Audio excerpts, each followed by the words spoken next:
guys, my name's Adam if this is your first time here.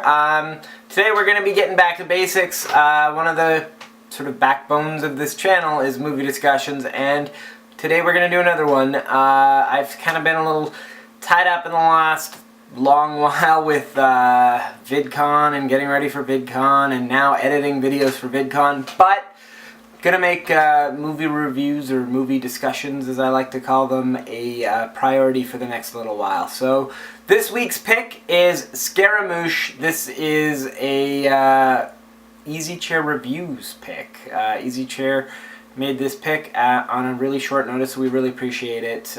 We were a little bit behind on the schedule and we sent him a message, and yeah, so great pick. Very interesting, very unique movie. It's a swashbuckling movie from the 50s. I've never seen any swashbuckling movies. The closest thing that I have to compare it to is Zorro, which my parents made me watch as a kid, and those of you that have been watching this for a while know that I had an irrational fear of black and white television as a kid. So I would watch it for about 5 minutes and then cry, and then my parents would say, no, it's okay.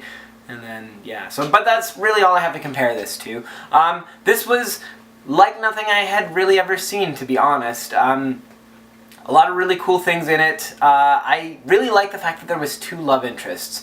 Very interesting that one of them was his sister. I think that this is a spoiler, but if you're not, I mean, this would be a very weird movie if you watched this movie and you didn't realize that by the end of the movie he's going to find out the girl's not his sister, but it's not his sister. By the end of the movie, that's obvious, and if you can't figure that out watching it, like I said, it would be a very weird movie.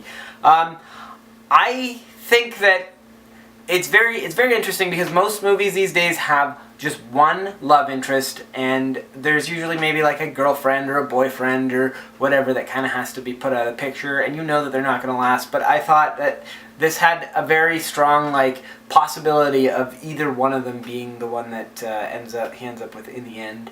Very cool for that aspect, and personally I think he made the wrong choice, but that's just me because I like the other girl a lot better. She seemed a lot cooler, a lot, just I like the other girl better. I don't know why. Also, one thing that I didn't like about this movie is, since we're talking about the ending, is the sort of twist at the end, the big reveal at the very end. I didn't think that the way that kind of went down, I would have gone sort of the more obvious other way that you were expecting it to go. I did love this movie for one very specific thing, is I'm obviously very into pro wrestling. By the end of this movie, you just wanted to see these two guys fight. You just wanted to see this conflict. This one guy, you know, this is the big bad guy. There's only one guy that can fucking rival him. This is the good guy, and they're gonna go and they're gonna settle it, and you don't know who's better, but you're gonna find out. I just want them to get together, be at the same place at the same time, and settle their differences. And by the end of the movie, you're just screaming at the TV like, do it. I want to see this. I gotta watch these guys do it. You're so invested in watching that fight. And then when it happens, it's an epic fight. It was awesome. I think that pro wrestling could learn a lot from this.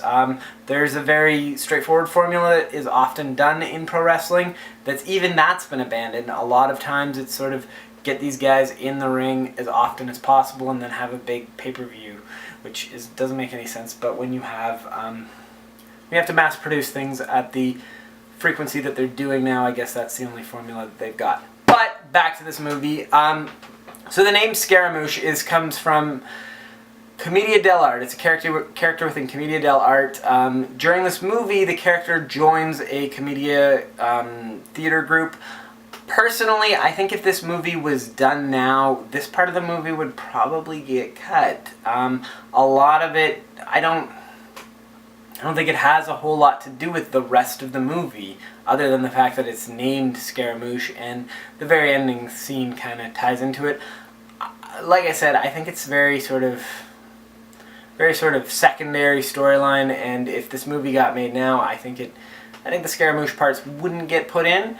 Overall, I'm very happy that I watched this movie. Like I said, I think that there's a very cool, interesting formula here, because normally the formula is like, this is the guy that we all know can beat the bad guy, and this is the bad guy, and he's never going to get to him, and then by the end of the movie they do. But in this movie, it's the good guy isn't good enough. He's running away from the bad guy the whole movie, and then finally he goes out and he gets better, and then by the end of the movie you're not sure if he's good enough to beat the greatest swordsman in the area, and by the end, they finally settle their differences and the big fight happens. So with that said, very interesting movie, great pick, Easy Chair Reviews. Thanks for watching, and have a good one.